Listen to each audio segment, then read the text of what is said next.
All right, so I'm not gonna mess with you guys. I really don't know much about stocks. Like I know a little bit, but I don't really understand what happened with GameSpot. But I just find it interesting. What happened exactly? That their stock price went up by like double or something.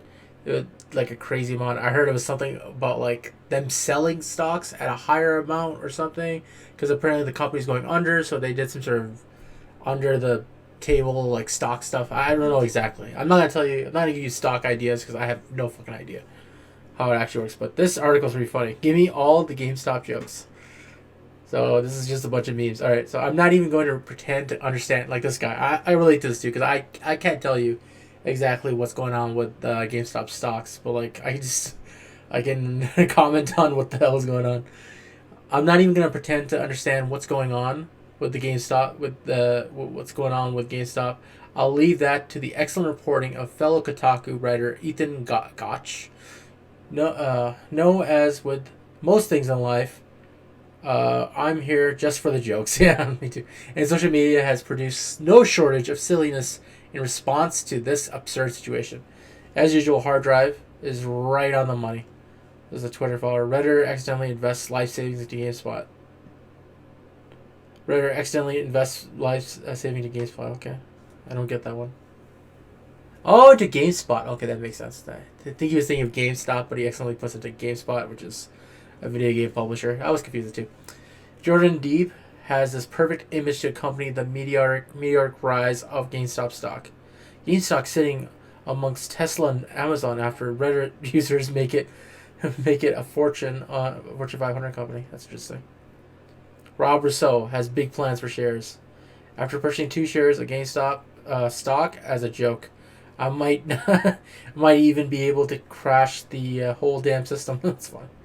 Let's go on. E. Alex Jung speaks for everyone. Everyone in the situation, meaning me.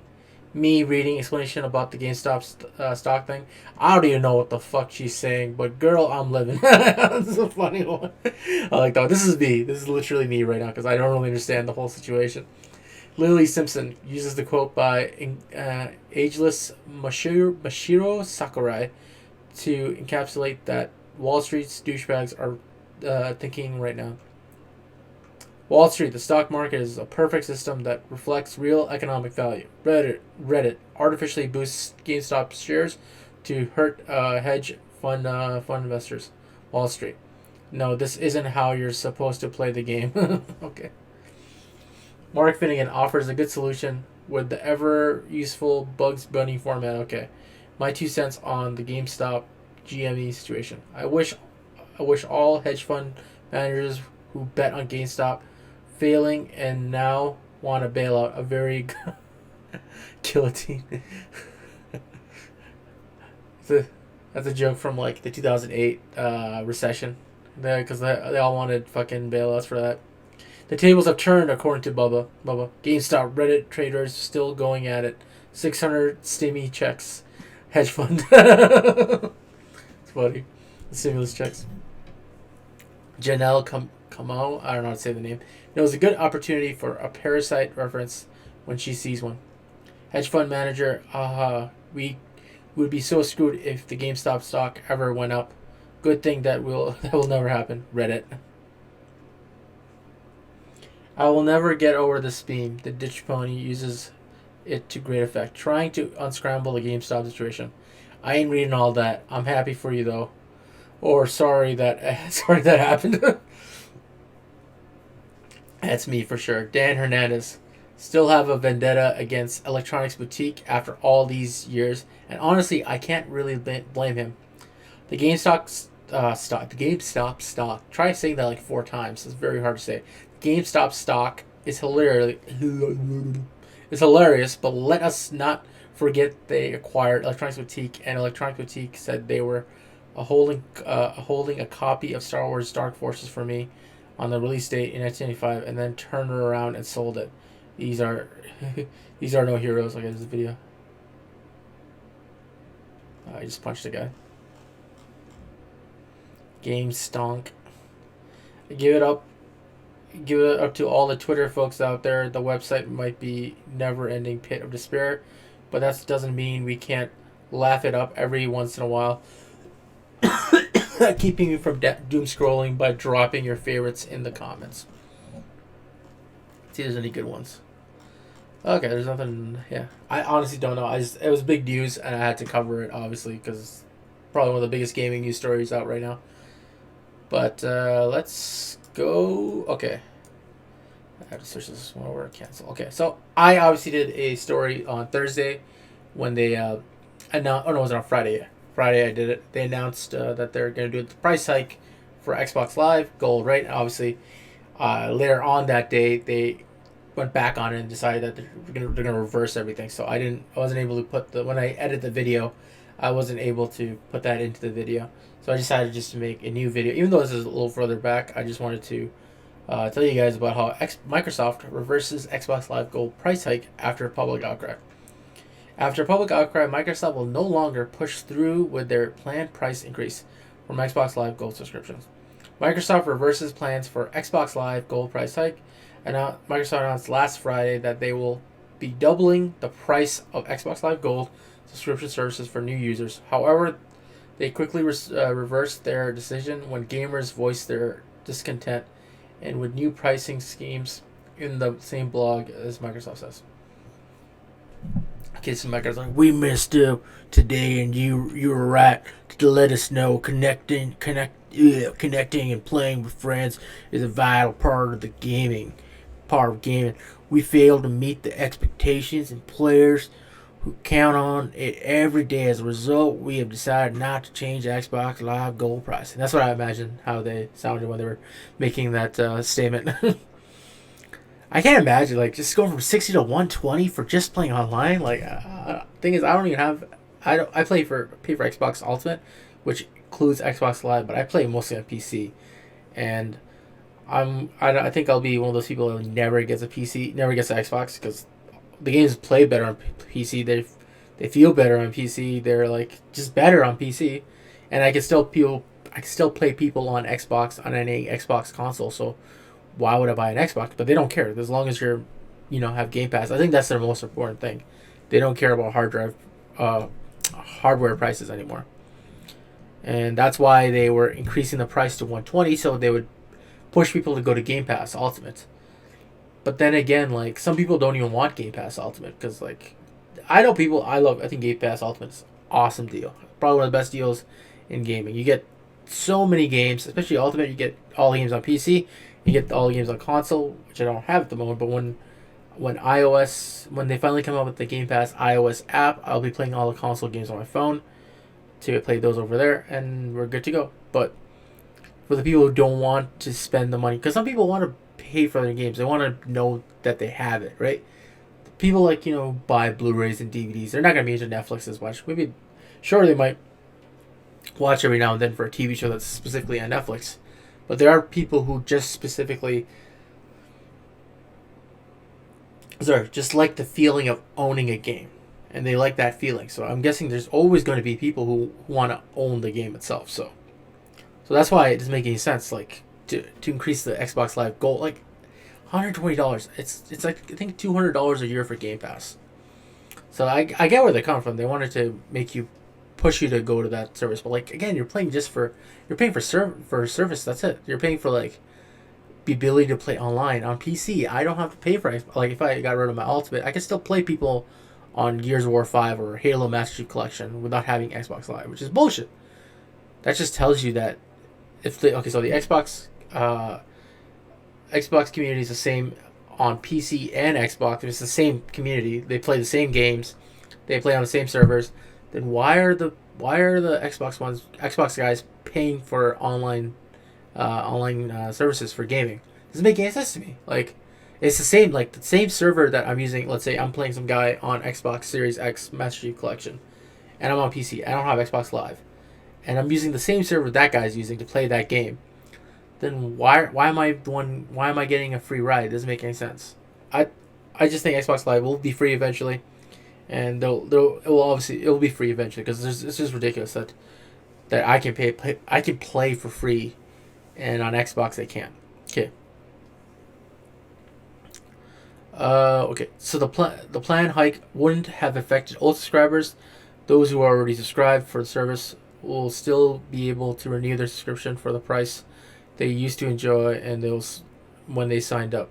Still, this didn't stop gamers from complaining. In case it pushed through, a yearly subscription will cost players $120, just a little less than $180 subscription for a premium level Xbox Game Pass Ultimate.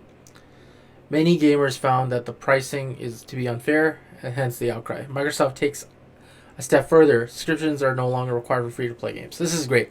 This is great news. I don't think it's live just yet, but I think eventually they're thinking about this year having like Warzone or Fortnite to be free-to-play, because it's free-to-play, I think, on PlayStation.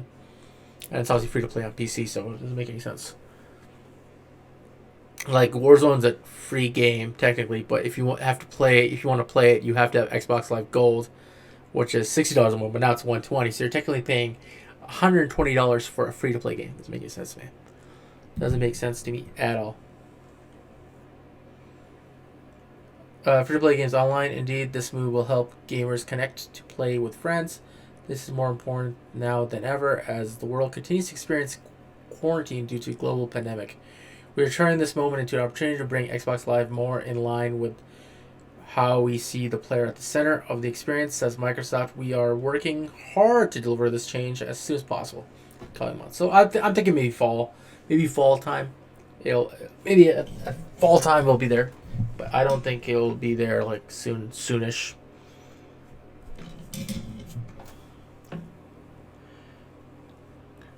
Microsoft's Gold service unlocks multiplayer gameplay for online games played in the Xbox consoles. Members also enjoy exclusive discounts in Microsoft Store. Meanwhile, the premium Xbox Game Pass Ultimate takes things a step further. Contains the base of Xbox Live Gold services, plus access to a rotating list of 100 games on both PC and console.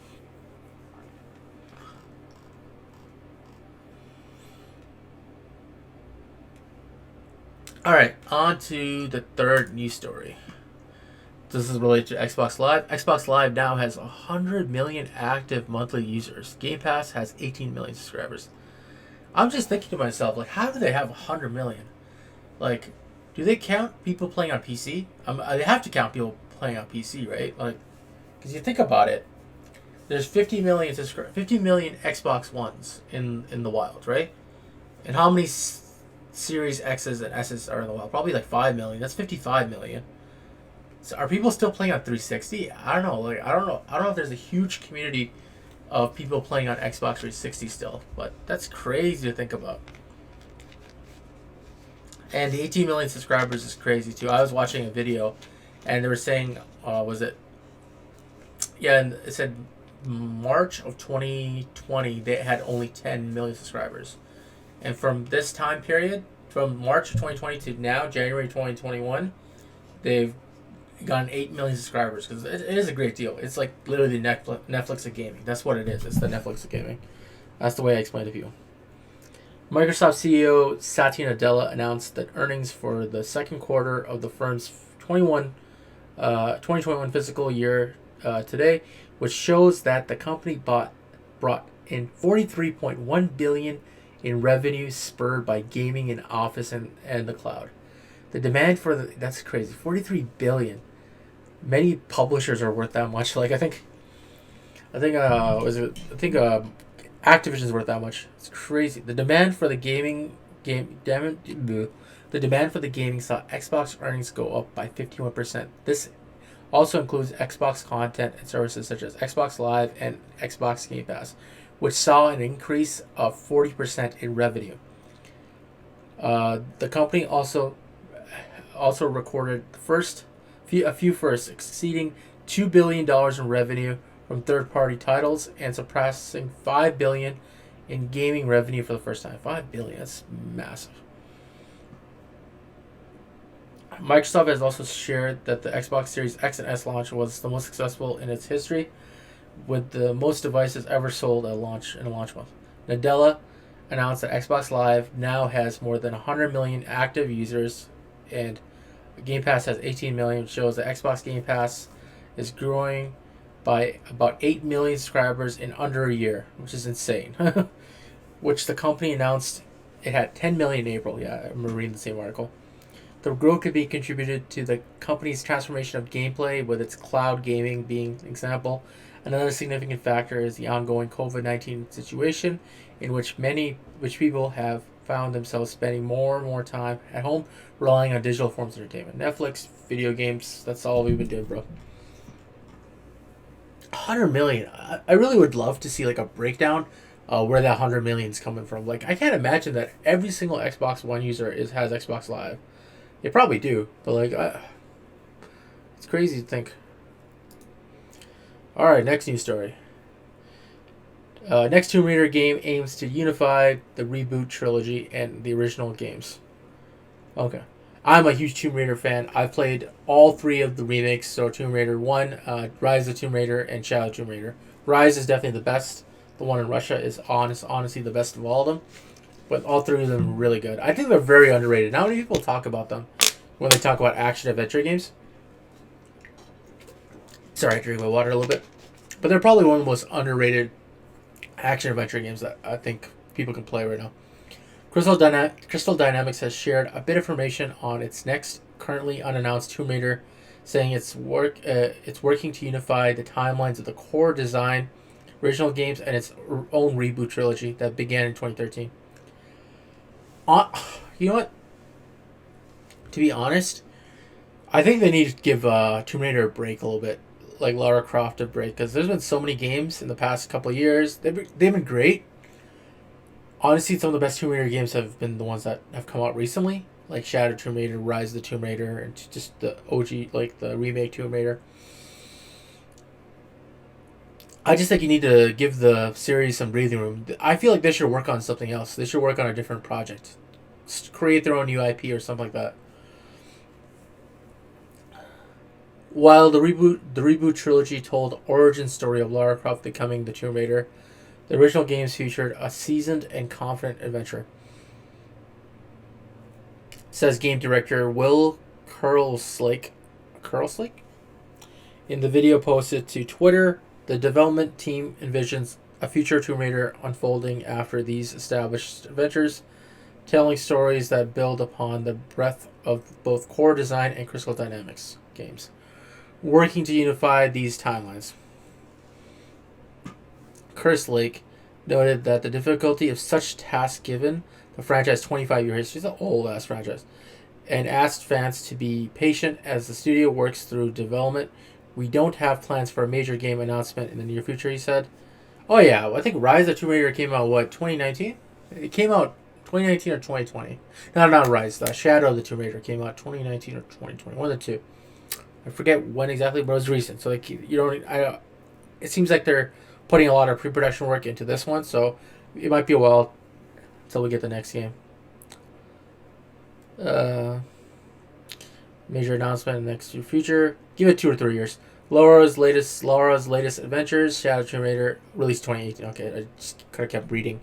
2018. So it's actually been almost 3 years. I'll think about it. Rise of Tomb Raider, Shadow Tomb Raider was awarded a 9 out of 10. Called it a powerful finale to Lara Croft's own origin trilogy.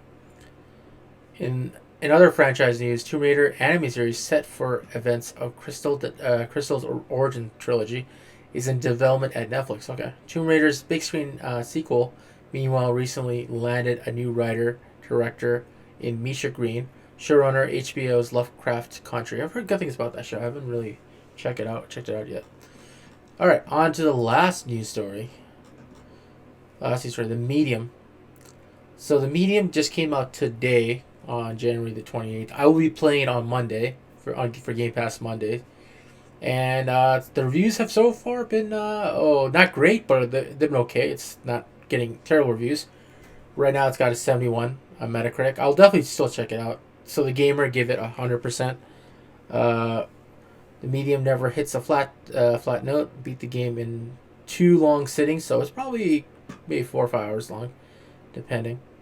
IGN Spain, the Medium will be the best psychological horror game in the world, but it engages like few other Bluebird team games. Once raised a bar that dropped somewhat after Blair Witch. Oh, it's the same team that made Blair Witch. I had no idea. Not many big studios have come out with reviews yet. Gaming Bible. I'm trying to see if IGN, Xbox Addict gave it a 95. GameSpot gave it a 90. Wow, that is interesting. GameSpot never gives anything a 90. Medium review. Well done. Get it? Medium rare. Well done. Get it? It's pretty funny. I like that.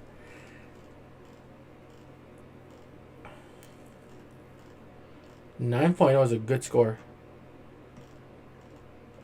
Okay, so it says 9. The puzzles present an engaging challenge that draw you into the mystery of the supernatural setting. A genuinely terrifying antagonist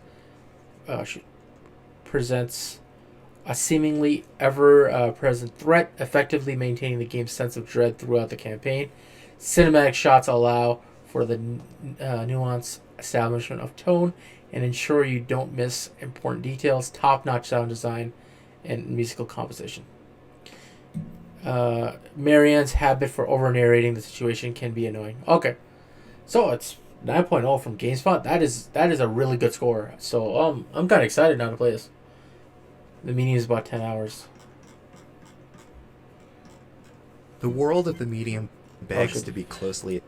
The video is... Okay, there's a video playing. I'll have to watch that video review another time. But, damn, 9.0. That's not a bad score. Let's see if anybody else... IGN has to have a review of the medium by now. Windows Central gave it 80. Game Rant. Xbox Streams gave it 8. EGM gave it 80. Let me see IGN. Medium. Search. Medium. So, okay, so there is an IGN review. I don't know why it didn't show up. 8.0. Let's see what IGN said.